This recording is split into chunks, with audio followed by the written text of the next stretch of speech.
estamos chegando ao penúltimo estudo sobre o profeta Elias. Hoje, o profeta do verdadeiro Deus, resposta às atitudes humanas. Capítulo 1 de 2 Reis. Podemos dizer de Acasias que ele era tal pai, tal filho. Ele continuou nos mesmos pecados de seu pai Acabe e dos reis de Israel como Jeroboão. São pessoas que marcaram a história com a marca da rebeldia contra Deus e colheram os frutos. No reinado de Acasias, Moabe, que quer dizer desejo, rebelou-se contra Israel. Moabe era o povo originário do incesto da filha mais velha com Ló.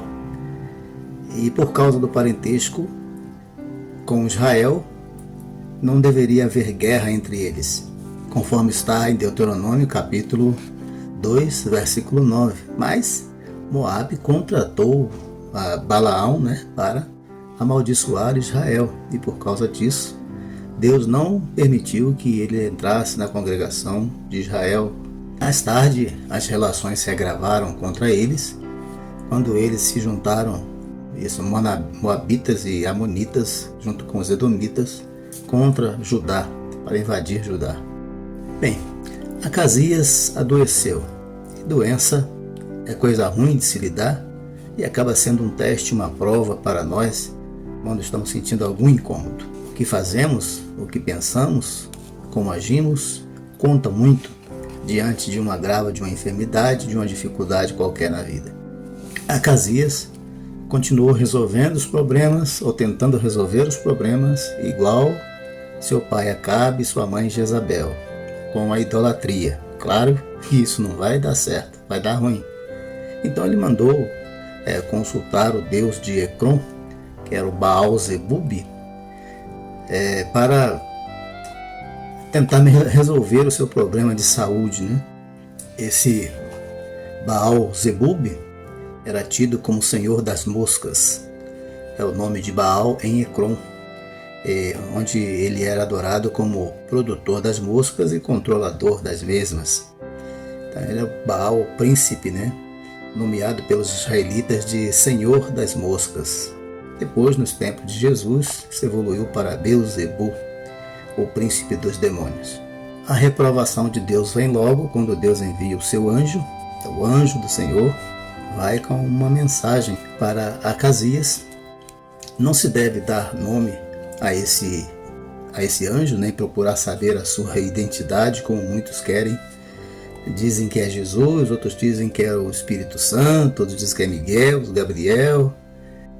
É o anjo do Senhor, é um ser celestial que recebe uma tarefa específica da parte de Javé, direta do trono de Deus, portanto é representante de Deus, nomeado para ser assim, e isso basta. Isso basta para saber que ele tem autoridade para falar em nome de Javé. E não se deve buscar colocar aí a trindade divina, o Espírito Santo, Jesus, dentro dessa questão. Não há necessidade disso. Ele é um representante de Deus, só isso. Já basta para saber quem realmente ele é e quem é aquele que o enviou. Tá certo? É isso que a Bíblia diz, não diz mais nada além disso. Então qualquer coisa a mais é pura especulação e nada mais que isso. Então a luta entre os profetas de Deus, como Elias, Micaías, e vai continuar com Eliseu, por causa da idolatria. Deus odeia a idolatria. Isto fere a lei de Deus, os 10 mandamentos. Isto fere a lei de Deus. Não terás outros deuses diante de ti, não farás imagem de escultura. E o povo sempre desobedeceu, o povo do norte, o reino do norte, de Israel, sempre desobedeceu. Durante toda a história de existência de Israel, foi em idolatria. E se acabou exatamente por causa disso. Então as pessoas, quando estão em dificuldade, medidas desesperadas, lembra do filme Medidas Desesperadas? Procuram soluções dramáticas e procuram soluções que pioram a situação. Ao invés de Acasias se arrepender dos seus pecados, voltar-se para Deus, buscar orientação profética, ele continua obstinado na idolatria, continua obstinado consultando deuses, adivinhos, e assim muitas pessoas, né, hoje ainda continuam fazendo coisas do mesmo jeito, procurando resposta onde não há resposta. A resposta de Deus para todos os idólatras é: morrerás. Apocalipse 21:8. Também aqui, no nosso contexto, a resposta de Deus para Acasias é: da cama a que subiste não descerás, mas sem falta morrerás.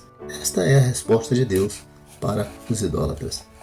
E não se deve entender essa morte como morte física apenas, mas também como morte espiritual, que é a condenação do julgamento de Deus a uma existência sem Deus, sem qualquer bênção de Deus. E que vida pode ser essa? Será que você pode ser chamado de vida? Claro que não. O Acasias procura saber dos mensageiros como era o homem que lhe mandou esta mensagem: da cama que subiste não descerás, mas sem falta morrerás. Então eles disseram: era um homem vestido de pelos, com os lombos cingidos de um cinto de couro. Então disse ele: Elias, o tisbita. Identificou logo que era o profeta, porque os profetas se vestiam assim, de modo simples, de roupa simples, de pelos de animais, como João Batista, por exemplo, né, também é identificado com Elias exatamente por causa das mesmas vestimentas, né, dos mesmos estilos de vestir e de viver nômade no deserto. E os profetas, tanto o falso profeta como os verdadeiros profetas, tinham esse modo de se vestir, né? João Batista é identificado com Elias, não somente no aspecto da vestimenta, que era um dos detalhes, mas também na autoridade da mensagem, a forma como ensinavam, com a autoridade de Deus, né, dada pelo Espírito Santo de Deus. Então, chamado homem de Deus da antiguidade, do tempo de Israel, como Elias, João Batista, Eliseu, eram homens nômades, viviam no deserto, vestindo roupas simples. Não era nenhum desses de hoje que vestem ternos caros, viajam de avião, né, que vivem em palácios, em casas luxuosas, contas bancárias ricas, nada disso. O homem de Deus era um homem simples, e assim deveria ser até hoje, né? Um homem de vida simples entre o povo, para falar com o povo, na linguagem do povo. É preciso entender que Deus tem aquilo que ele disse para Paulo, quando Paulo orou para que Deus o livrasse de uma enfermidade, e Deus disse para ele: não, a minha graça te basta, o meu poder se aperfeiçoa na fraqueza, segundo Coríntios capítulo 12, né, versículo 9. E é isso, não é demonstrar poder, não é demonstrar coisas humanas, capacidade humana, poder humano, não é isso. O Deus age em pessoas simples e em coisas simples. Deus age exatamente quando falta tudo em nós, quando nos falta até a própria confiança, a autoconfiança, quando nos faltam os recursos humanos, quando a gente para de confiar nessas coisas, né? Não temos o que confiar a não ser em Deus, aí Deus age. É como diz o hino: quando tudo perante o Senhor estiver e todo o teu ser ele controlar, só então há de ver que o Senhor tem poder, tudo deixando no altar. Então o rei envia um capitão com 50 homens à busca de Elias. Olha, para que 50 homens para prender um homem? É bem verdade que Elias costumava andar com os filhos dos profetas, mas esses não eram homens de guerra, não tinham armas, nada disso. E Elias estava, na verdade, só, né? E então usa sua arma mais poderosa, né? Que é mandar descer fogo do céu para devorar os infiéis. E assim acontece: 51 homens são queimados, são devorados. Então o rei envia mais um capitão de 50 com 50 homens. E novamente Elias usa sua arma poderosa, né? Manda descer fogo do céu. E assim acontece. Mas veja que o fogo vem do céu. É fogo de Deus para devorar os infiéis. E os reis do mundo gostariam de possuir uma arma assim para devorar, queimar, destruir seus inimigos, não é? Mas o poder de Deus não se aciona com rebeldia nem com vingança. A vingança pertence a Deus, ele faz o que ele quer fazer. Não se pode manipular Deus. As pessoas até gostariam de ter um Deus assim que fosse manipulado.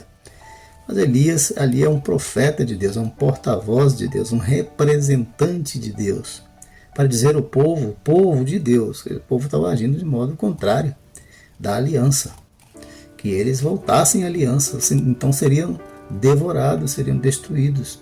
Deus mandaria fogo do céu para destruí-los, e assim fez 2 vezes, e quase que acontece também, daqui a pouco vamos ver, a 3ª vez. Então o fogo é de Deus, é Deus quem envia o fogo, não é Elias que tem o poder para mandar fogo. Quem deu poder para mandar fogo é Deus. Elias é apenas um agente de Deus, faz aquilo que Deus quer fazer, né? Para acontecer aquilo que Deus quer que aconteça. Mas o fogo do juízo vem de Javé.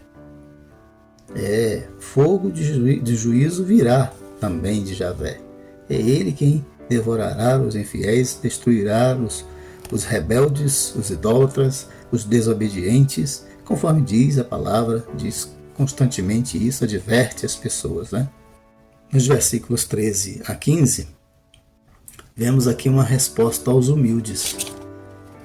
O 3º capitão, com seus 50 homens, se humilhou. Ele foi sábio, né? Olha, o primeiro foi destruído, o segundo foi destruído, e agora vai eu aqui com os meus 50.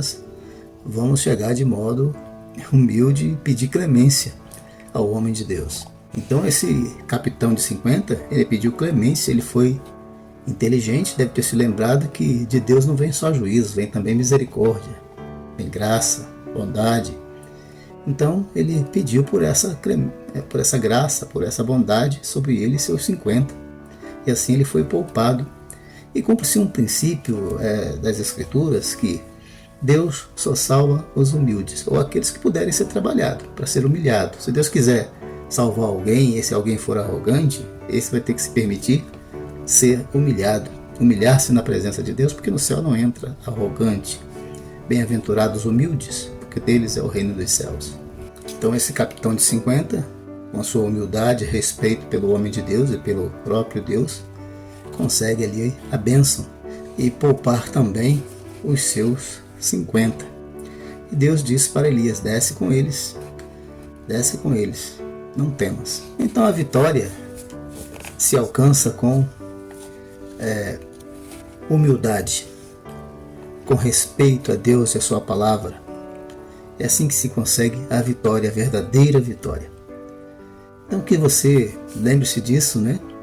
Na hora que estiver passando pelas dificuldades, que você se lembre disso.